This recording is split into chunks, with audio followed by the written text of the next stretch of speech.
Bien chicos, vamos con el tercer momento de nuestra clase y es el momento de explicación y de profundización.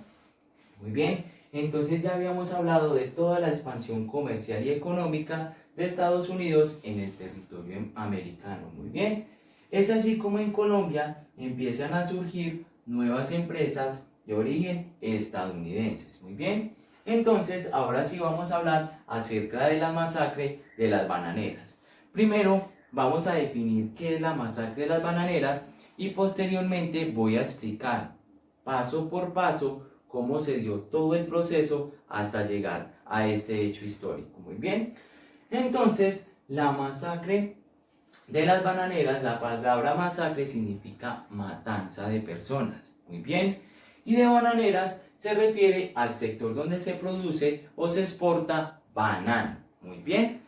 Entonces, este fue un suceso histórico muy triste en la historia colombiana, en la cual se dio muerte o se generó esta matanza a un grupo de personas que estaban protestando en pro de sus derechos laborales, ya que estaban siendo explotados laboralmente por una empresa que se dedicaba a la producción del banano. Muy bien, esto ocurrió exactamente entre el 5 y el 6 de diciembre del año de 1928. Entonces esta matanza ocurrió en este año, pero vamos a empezar contando cómo se dio todo el proceso y de cómo fue esa influencia de Estados Unidos en esta masacre. Muy bien, entonces recordemos que Estados Unidos estaba regido o estaba en su proceso de expansión económica.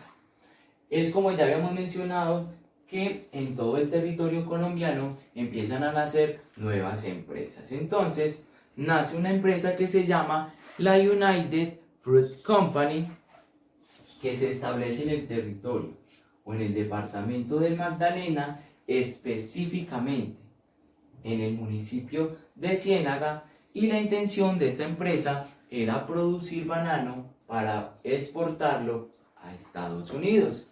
Muy bien, entonces ustedes se preguntarán por qué esta empresa se estableció en el Magdalena y no se estableció, por ejemplo, en el Amazonas. Muy bien, entonces resulta que el Magdalena tiene todas las condiciones geográficas y climáticas necesarias para la producción del banano. Un ejemplo, otro ejemplo que vamos a poner es, por ejemplo, el Quindío. Muy bien, entonces el Quindío tiene todas las condiciones climáticas y geográficas para la producción del café. Asimismo, el Magdalena presta todo lo necesario para que se dé una producción del banano. Entonces, nace en el año de 1900 esta empresa. Estamos contando antes de la masacre, cómo fue que van surgiendo los hechos. Entonces, surge esta empresa en el año de 1900 y en ese primer momento es una empresa muy representativa y muy significativa para la región, ya que ellos pagaban un sueldo muy alto en comparación a otras empresas del sector bananero. Entonces, esto lo fue constituyendo como una de las empresas más importantes de toda la región del Magdalena. Muy bien, dentro de las labores que desempeñaban sus obreros, tenían que desarrollar el cultivo, la extracción y la carga del banano, y aparte de ello, como lo habíamos mencionado, todas estas empresas tenían o marcaban una influencia social y política en el territorio en donde se estaban constituidas. Entonces, ellas fueron las encargadas de construir el ferrocarril en el Magdalena. Muy bien, entonces sus empleados también tenían que hacer el proceso del establecimiento de todas las vías por donde iba a pasar el ferrocarril. Muy bien, entonces en ese primer momento la empresa se constituyó de una manera muy importante para la región y contribuía de una forma a la economía de los colombianos y especialmente a las personas que habitaban en la ciénaga.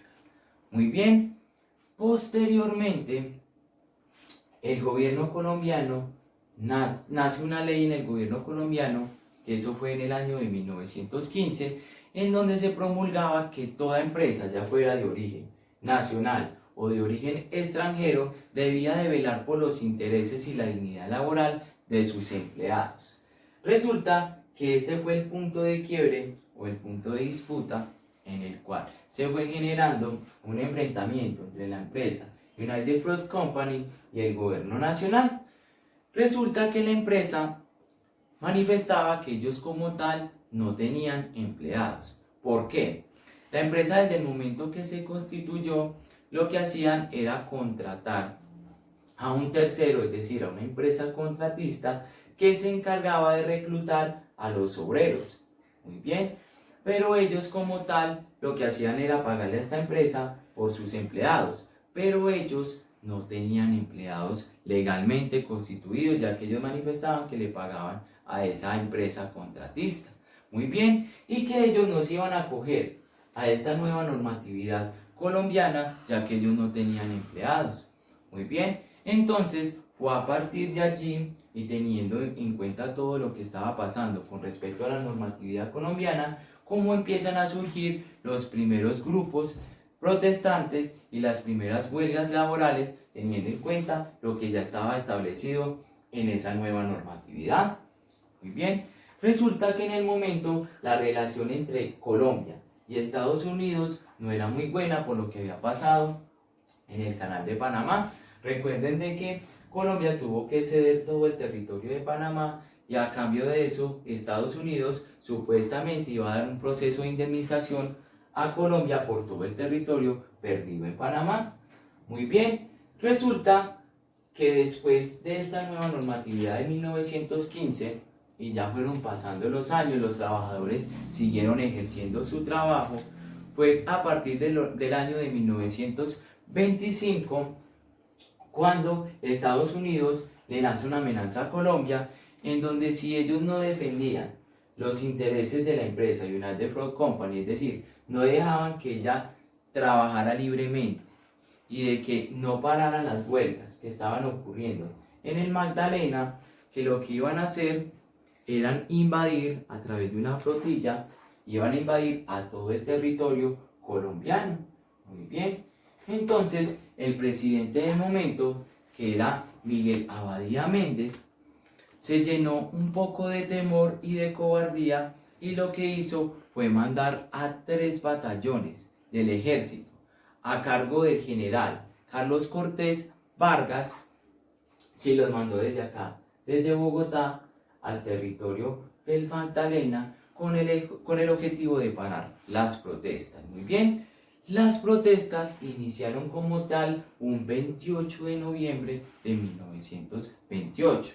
Muy bien, uno de los líderes protestantes de su momento era el señor Rafael Eduardo y sus compinches. Muy bien, entonces toda la protesta y todo ese proceso de huelga fue liderado por el señor Raúl Eduardo. Muy bien, resulta que ellos empiezan a congregar en la Ciénaga el 28 de noviembre, pero esta protesta se extiende por todas las zonas bananeras del Magdalena, es decir, empiezan a convocar a gente de todas las partes del Magdalena que trabajaban en la compañía para lograr llegar a la Ciénaga, y de la Ciénaga el objetivo era llegar a Santa Marta. Muy bien, porque querían establecer ese proceso de protesta contra el gobierno, ya que se le estaban violando los derechos. Muy bien, entonces vamos a barajarla un poquito más despacio para que entendamos qué es lo que está sucediendo.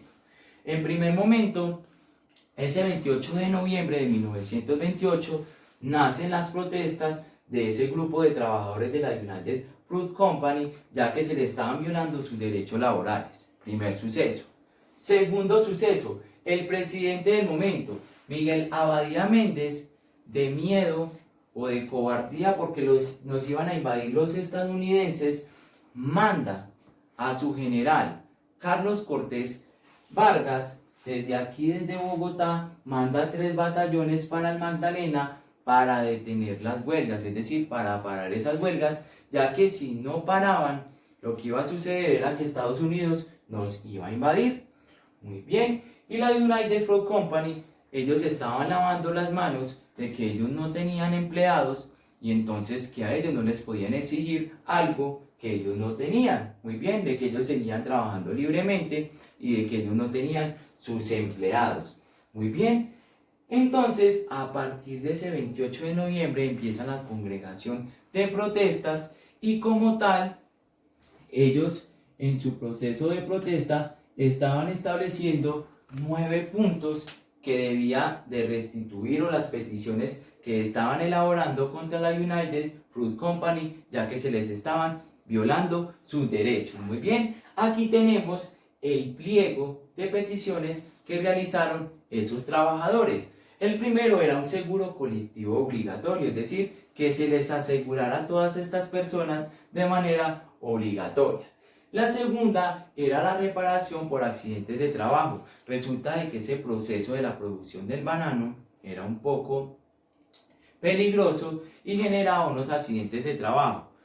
Como la United Fruit Company manifestaba que ellos no tenían empleados, sino que ellos le pagaban al contratista, entonces cuando una persona se enfermaba o tenía un accidente laboral, entonces ellos no respondían. Entonces eso estaba procurando o estaban luchando los protestantes para que se diera esa reparación por los accidentes de trabajo. Lo tercero eran habitaciones higiénicas y descanso dominical. Resulta que todas estas personas que pertenecían a estas empresas vivían dentro de la misma empresa, ya que como lo había mencionado anteriormente, toda la empresa tenía una extensión de 2 a 3 kilómetros, era una empresa gigantesca y los empleados debían habitar en la zona donde estaba constituida. Resulta que ellos dormían en campamentos improvisados y tenían también, la empresa les había hecho unos cuartos de 3 por 3 metros. Era un espacio muy reducido para 4 personas que tenían que dormir en hamacas. Entonces ellos lo que querían era que se mejoraran toda esa situación de las habitaciones, ya que ellos estaban viviendo en condiciones inhumanas.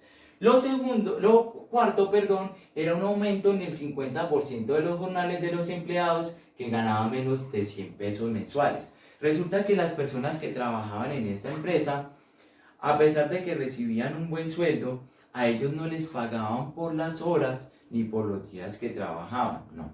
A ellos les pagaban por la labor que desempeñaban. Un ejemplo, yo era la persona que cargaba el banano. A mí la empresa me contrataba o me pagaba por yo cargar 500 racimos de bananos, mas no me pagaban el tiempo establecido, es decir, no pagaban ni tiempos, ni días, ni horas trabajadas, solamente pagaban por el trabajo que yo realicé. Yo le pago a usted 100 pesos si me lleva estos 100 racimos de banano y los carga en la respectiva ferrocarril. Entonces, ellos lo que luchaban también era porque hubiera un aumento de ese jornal y de que se le pagaran las horas. Muy bien, vamos con la supresión de los comisariatos, luego vamos con la cesación de préstamo por medio de vales y pago semanal. Entonces aquí tenemos en cuenta de que se estableciera un pago semanal, de que ellos también estaban envueltos en un proceso de préstamos en el cual si querían comer tenían que hacer un préstamo a una tienda y posteriormente la United Fruit Company le hacía ese pago, pero se lo descontaba del sueldo que ellos recibían. Entonces lo que ellos buscaban era de que ya no se dieran préstamos en esas tiendas, ya que estaban involucrados en un proceso en donde se les descontaba el 10% del sueldo solamente por requerir a esta actividad. Muy bien, abolición del sistema contratista. Lo que ellos querían era de que la empresa los vinculara laboralmente y tuviera en cuenta sus condiciones y de que no fueran contratados a través de esta empresa contratista. Muy bien, y un mejor servicio hospitalario. Entonces estas personas no tenían ni siquiera un servicio hospitalario. Entonces estos eran los 9 puntos que ellos establecieron en ese pliego de peticiones. Muy bien, entonces surge esa protesta el 28 de noviembre, empiezan a reunirse todo este grupo de personas y ya como tal no hay una cifra exacta, no se sabe como tal el número de personas que fueron a la protesta y las personas que murieron. Se establece un aproximado porque hay muchos datos que se han recogido que dicen que fueron entre 500 a 1200 personas. Otras fuentes mencionan que fueron 30.000 personas las que murieron en la masacre. Muy bien, entonces El 28 de noviembre viene ese proceso de protesta, se congregan todas las personas y empiezan a marchar por toda la ciudad de Ciénaga, y ya el general Carlos Cortés Vargas se encuentra en toda la plaza de Ciénaga esperando a la multitud que estaba protestando para neutralizarlos, es decir, para que se fueran del lugar. ¿Qué pasó? Ya a partir del 28 de noviembre empiezan a congregarse más personas, y ya a partir del 5 de diciembre en la mañana llega un rumor de que el gobernador del Magdalena se encuentra en la plaza de Ciénaga y que quiere negociar con las personas protestantes. Pero resulta de que esto es una mentira. El gobernador nunca estuvo en Ciénaga. Muy bien, entonces este grupo de protestantes espera la noche de ese 5 de diciembre para desplazarse hacia la plaza de Ciénaga. Empiezan su proceso de desplazamiento, salen de las zonas bananeras y empiezan a desplazarse hacia la plaza de Ciénaga, y ya eran las altas horas de la noche y no solamente estaban marchando los trabajadores, sino que se unieron las esposas, se unieron muchos niños a este proceso de protesta. Muy bien, cuentan algunos historiadores de que el proceso de protesta iba obviamente con el objetivo de hacer todo este pliego de peticiones, pero como tal el proceso de protesta se estaba haciendo de una manera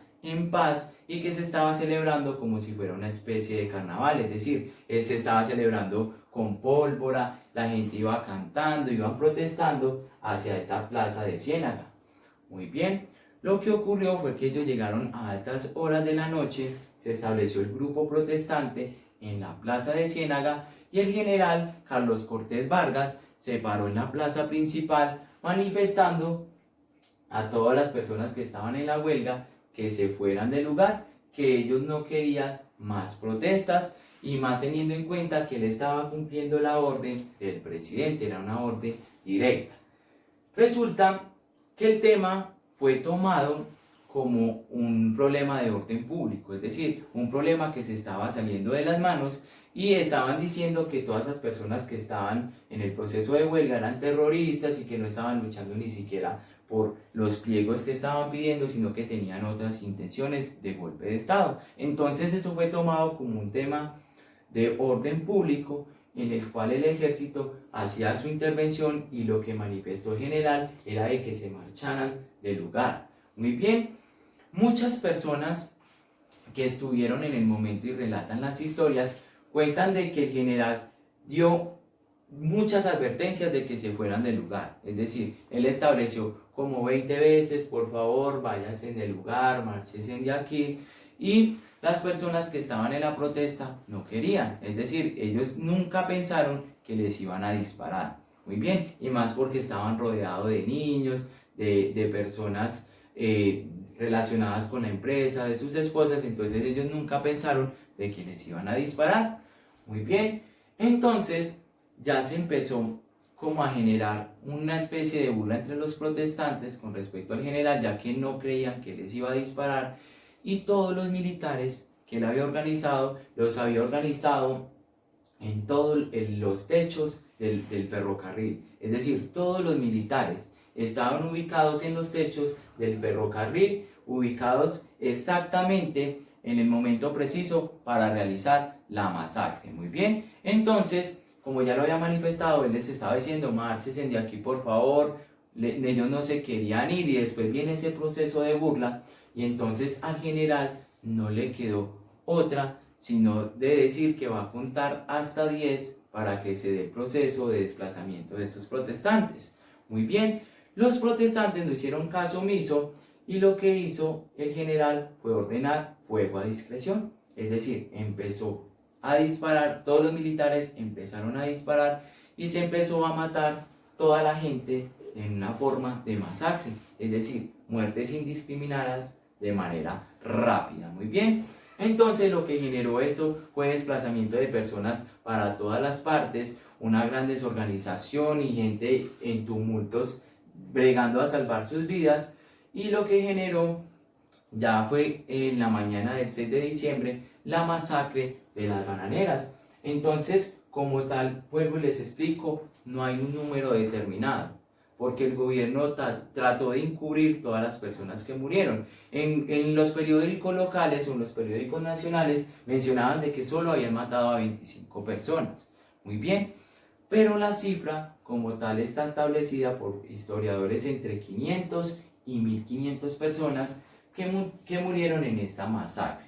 Muy bien, otros datos históricos dicen que la cifra ronda a través de los 30.000 personas muertas en esta masacre. Muy bien, algo muy importante que mencionar dentro de esta historia fue que el general Carlos Cortés tomó solamente a 9 cuerpos, los exhibió en esa plaza y lo hacía en alusión a los 9 puntos que estaban pidiendo en el pliego las personas que estaban protestando. Muy bien, entonces él lo hizo con el objetivo de tomó de toda la masacre a 9 personas, las colgó en toda la plaza y ahí les manifestó que estaban sus 9 peticiones en ese pliego.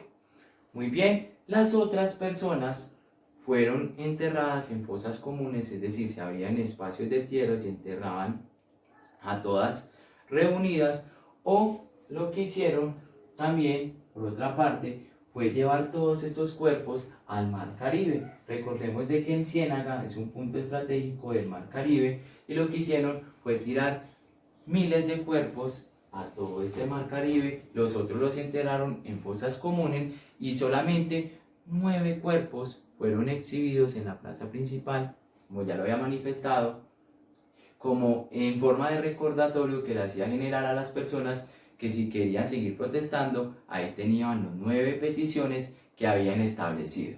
Muy bien, quiero terminar dos frases. La primera de ellas dice así: la única discrepancia entre los recuerdos de todos fue el número de los muertos, que de todos modos no será la única incógnita de nuestra historia. Esto fue escrito por el Nobel de Literatura Gabriel García Márquez.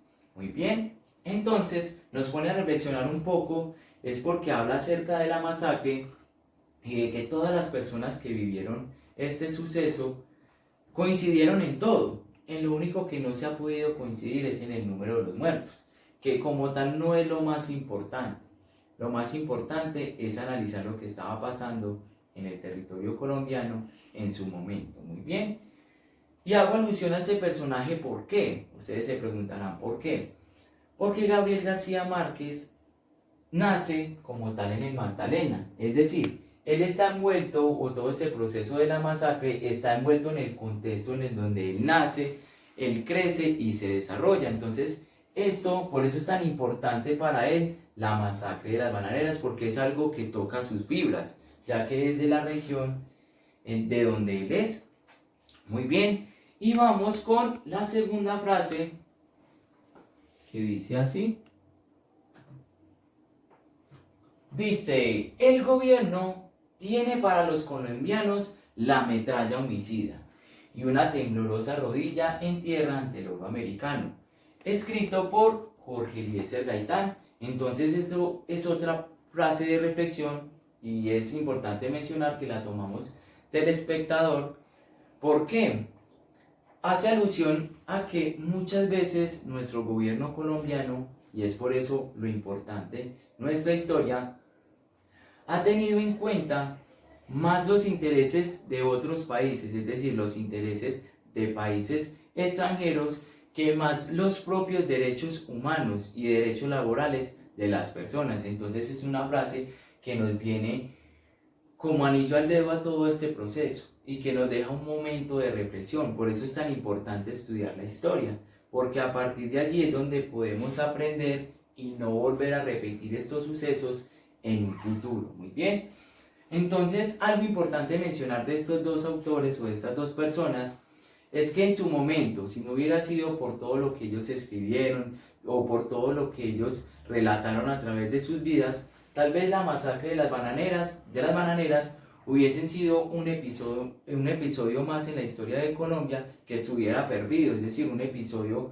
oculto y que tal vez ni siquiera tuviéramos el mínimo conocimiento, ya que es el mismo gobierno en su momento que se encargó de ocultar toda la información, ya que, como lo había mencionado, ellos decían que eran 24, salían en los periódicos nacionales. fueron 24 las personas muertas. Y la gente decía, fueron 500, fueron 1200, fueron 30.000 personas. Entonces, ahí tenemos un claro ejemplo y yo quiero que tomemos estas clasecitas de reflexión. Muy bien, entonces aquí tenemos el proceso de la masacre de las bananeras y finalizamos esta parte para ir con una parte de retroalimentación.